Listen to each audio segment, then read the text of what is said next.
آپ کو ایسا لگے گا کہ یہ پہاڑ بھی مسکرا رہے ہیں، آپ کی پوری بستی آپ کو مسکراتی ہوئی دکھائی دے گی. تو یہ بت جو ہم نے بنائے ہوئے یہ توڑنے ہوں گے. چوتھی نصیحت فرمائی جابر بن سلیم، کسی کو شرمندہ نہ کرنا. اور ہم قدم قدم پہ کرتے ہیں. ایک بندہ گناہ چھوڑ کے مسجد میں آ جائے، دیکھیں گناہ گار کے لیے امتحان تو ہے، ماضی اگر اچھا نہیں ہے تو لوگ تانے تو دیتے ہیں. گناہ گار تو بیچارہ کسی کو تبلیغ کر رہا ہو نا تو پرانا دوست مل جائے تو اس کی تبلیغ کو غیر مؤثر کرتے ہیں دوست. وہ راتبون کے جب رنڈیوں کے ساتھ گزارتے تھے، شراب خانوں میں گزارتے تھے، آج حاجی ثناء اللہ بنا بیٹھا ہے. تو وہ مسجد میں آیا کہ چلو وہاں زبانیں شائستہ ہوں گی، ماحول پاکیزہ ہے، وہاں جاؤں گا تو عزت کی جا پہ کھڑا کریں گے. لیکن انتہائی معذرت سے دوست، ہمارے رویے بھی تلخ نکلے. جب وہ مسجد میں آیا تو ہم لوگوں نے اسے آگے بڑھ کر کے اس کا استقبال نہیں کیا.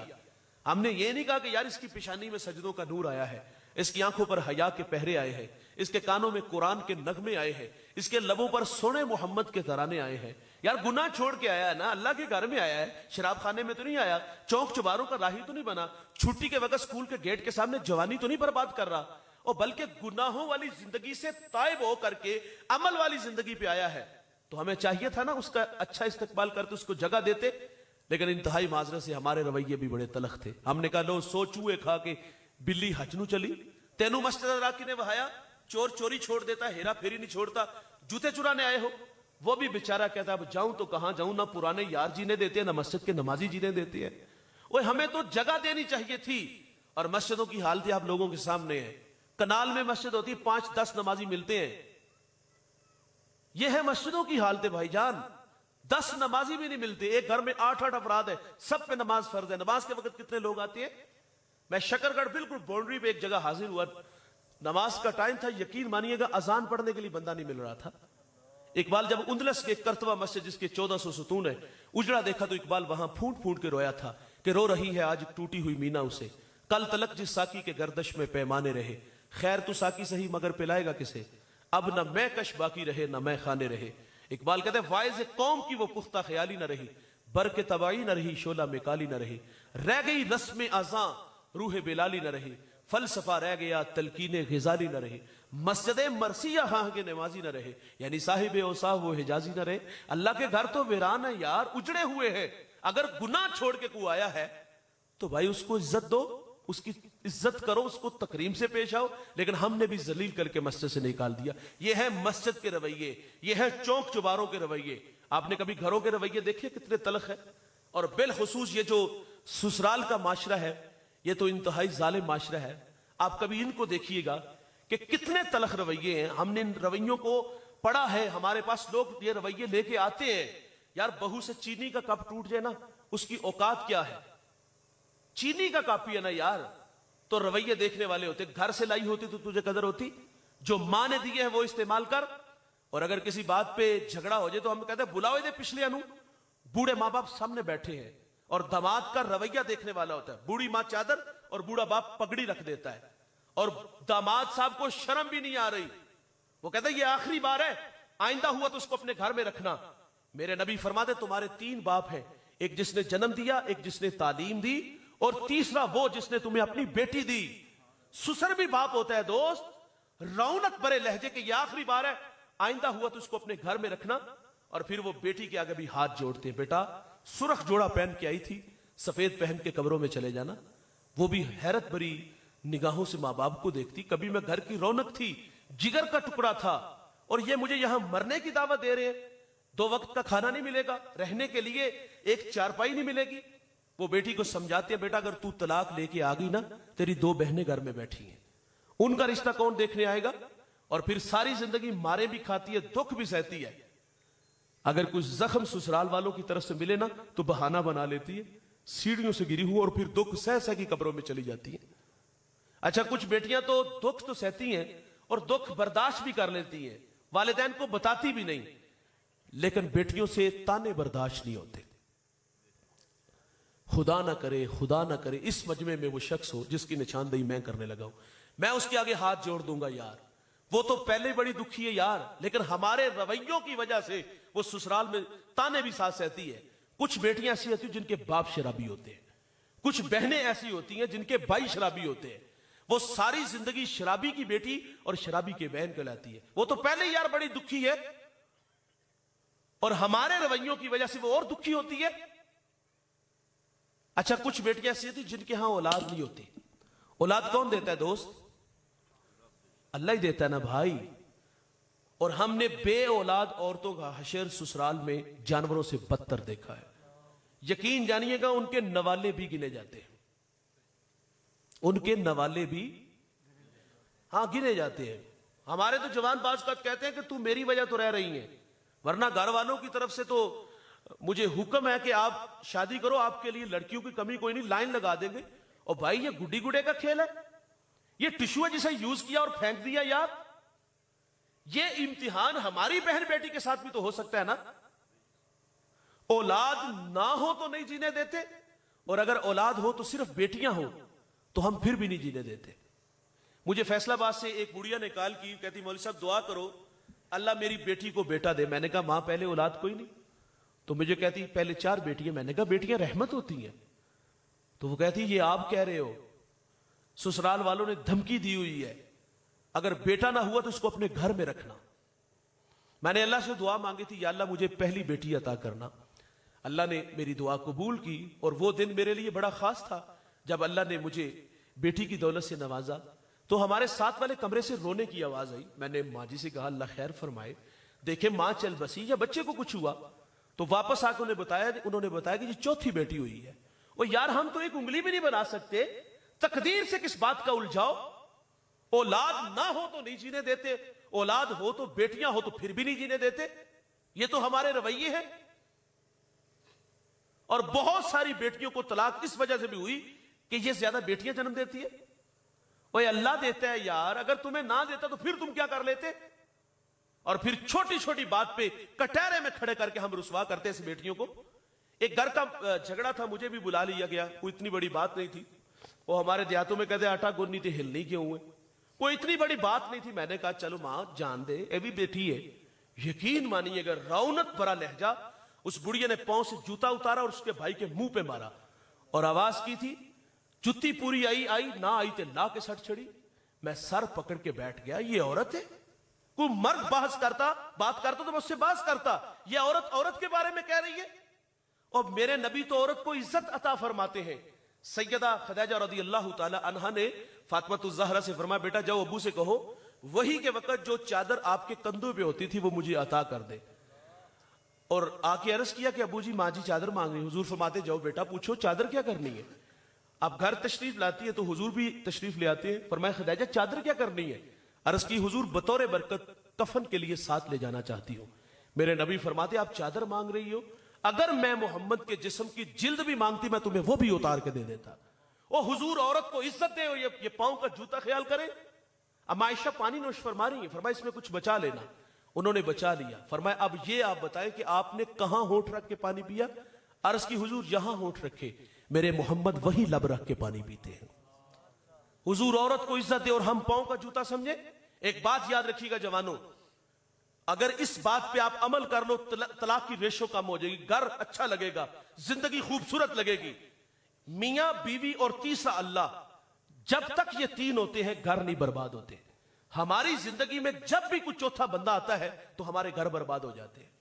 مجھے ایک صاحب کہتے ہیں جی میرا فیصلہ میرے بہنوئی کریں گے اور بڑی ہمشیرہ کریں گے. میں نے کہا بہنوئی بھی عزت کی جا پہ ہے. اچھا کچھ گھروں میں یہ جو بہنوئی ہوتی ہے نا، بالخصوص یہ جو کھاتے پیتے بہنوئی ہوتے ہیں نا، ہمارے بڑے اختیارات بعض اوقات ان کے کندھوں پہ رکھ دیتے ہیں کہ بیٹا جی آپ فیصلہ کرو. وہ کون ہوتے ہیں یار؟ جب گھر کے بڑے موجود ہیں، اگر ان لوگوں کو ہم اختیار دیں گے تو رد عمل کے طور پہ جھگڑا ہوگا، دیواریں کھڑی ہوں گی. خیر کچھ گھروں میں ہے، ہر گھر میں نہیں ایسا. تو کہا میرا فیصلہ میرے بہنوئی اور ہمشیرہ کریں گی. میں نے کہا بھائی ناراض نہیں ہونا، آپ کے منہ میں دودھ کے دانت ہے. یار آپ فیڈر پیتے ہو، کیا ہم اپنا فیصلہ بھی خود نہیں کر سکتے؟ اور یار کمرے کی آواز ہم کیوں باہر نکالتے ہیں؟ میرے نبی فرماتے تمہیں عورت کی کچھ باتیں اچھی نہیں لگتی، کچھ اچھی ہے وہ دیکھ کے درگزر کر دو. لیکن ہم اتنے تلخ ہیں یار. چھوٹی سی بات ہوئی، موبائل نکالا اور سسر ساس کو کال کی میرے والی نیو انو اگے آ کے لے جا. اور ساری رات ہم تو خراٹے مارتے رہے، لمبی تان کے سو گئے. لیکن آپ کو کیا پتا کہ ان بوڑھوں کی ساری رات مسلح پہ کس طرح تڑپ تڑپ کے گزری کہ یا اللہ میری بیٹی کا گھر بچا لینا. یہ ہمارے رویے ہیں. فرمایا کسی کو شرمندہ نہ کرو. حکیم لقمان سے کسی نے پوچھا آپ نے لوگوں کا علاج کیا، شفا کیسے ملی؟ تو آپ فرماتے میرے پاس 2 پوڑیاں تھیں، آج کی اس نشست میں 2 پوڑیاں اپنے ساتھ لے کے جائیے گا، اور آپ فرماتے لوگوں کو بہت جلد فرق پڑتا ہے۔ کہا وہ کون کون سی؟ کہا ایک محبت اور دوسری عزت۔ کسی نے کہا فرق نہ پڑے، تو فرمایا مقدار بڑھا دیا کرو۔ ہمیں اچھا شوہر بننا چاہیے یار۔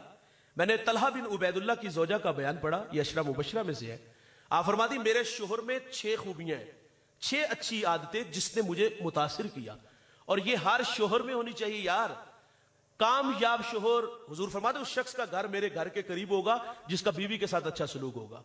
اور اچھے شوہر میں 6 خوبیاں جو طلحہ بن عبید اللہ میں تھی۔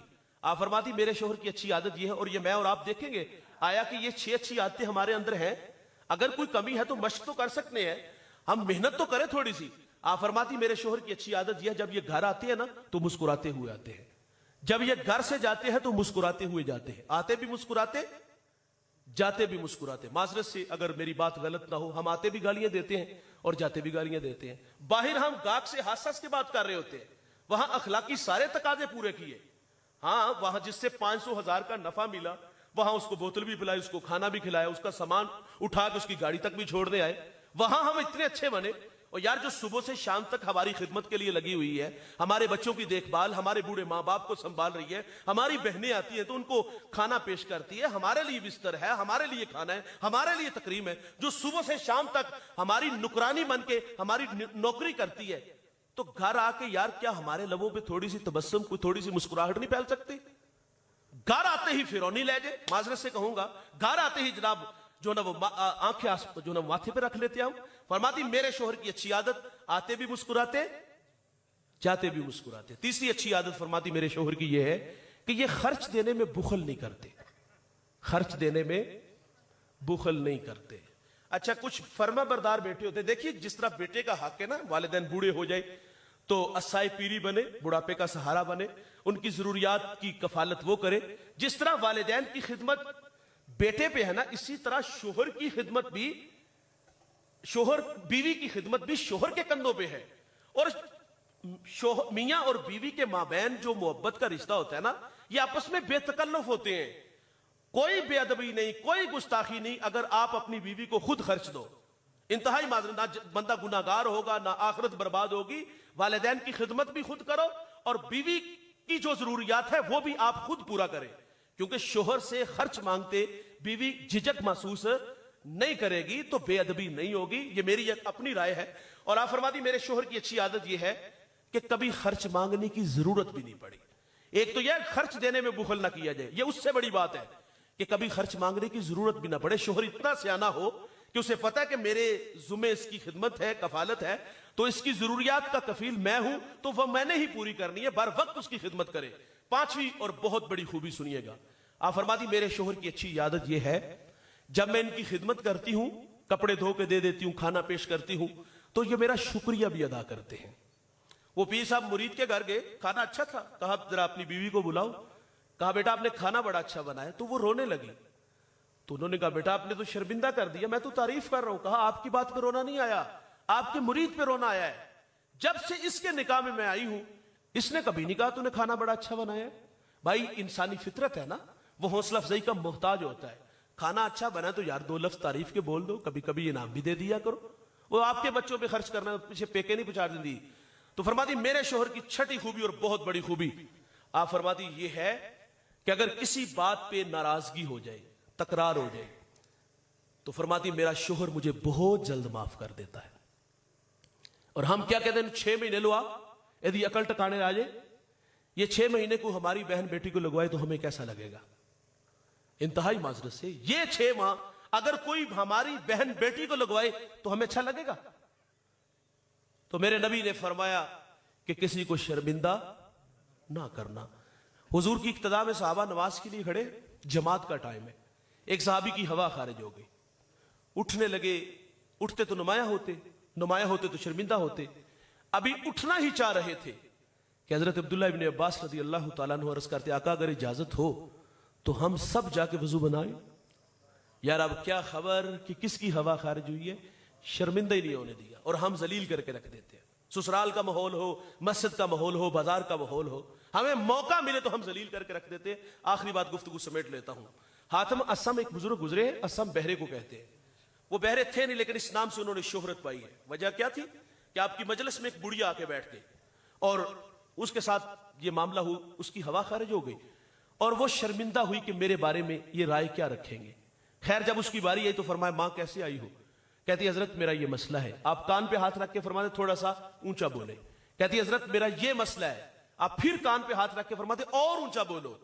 وہ بڑھیا جی ہی جی میں خوش ہو گئی کہ یہ تو کانوں سے بہرے ہیں, مجلس میں رسوا ہونے نہیں دیا. اچھا دوست, مجلس میں نہیں بلکہ وہ بڑھیا جب تک زندہ رہی آپ عارضی طور پر کانوں سے بہرے رہے, فقط اس لیے کہ اس ماں کو جب بھی پتا چلے گا کہ میں نے اس کی دلجوئی کے لیے ایسا کیا تھا تو یہ پھر شرمندہ ہوگی. اور ہمارا حال کیا ہے؟ ہمارے جب بارش برستی, ابھی یہاں بھی کیچڑ جمع ہو گیا, احتیاط سے گزرنا پڑتا ہے. کبھی آپ نے دیکھا جب کوئی گرتا ہے تو وہ سب سے پہلے دائیں بائیں دیکھتا ہے, بعد میں ملاحظہ کرتا ہے کہ چوٹ سر پہ لگی ہے یا پاؤں پہ لگی ہے. جو صاحب دیکھ رہے ہوتے وہ گرتے کو سہارا تو نہیں دیتے, دور سے جو آواز آتی وہ آپ بھی جانے اٹھ پاتے کسی نہیں دیکھا. ہم تو شرمندہ کر کے رکھ دیتے ہیں. کائنات کے معتبر لوگ وہ ہیں بھائی جن کے پاس اچھے رویے, اچھے اخلاق ہیں. آئیے میرے بھائی, میلاد کے اس موسم میں ہم حضور کے حسن اخلاق پہ سنی گئی گفتگو پہ خود بھی اور آگے اپنی نسلوں کو بھی عمل کی دعوت دیں. اللہ مجھے آپ کو عمل کے جذبوں سے مالا مال فرمائے. علماء تشریف لائے.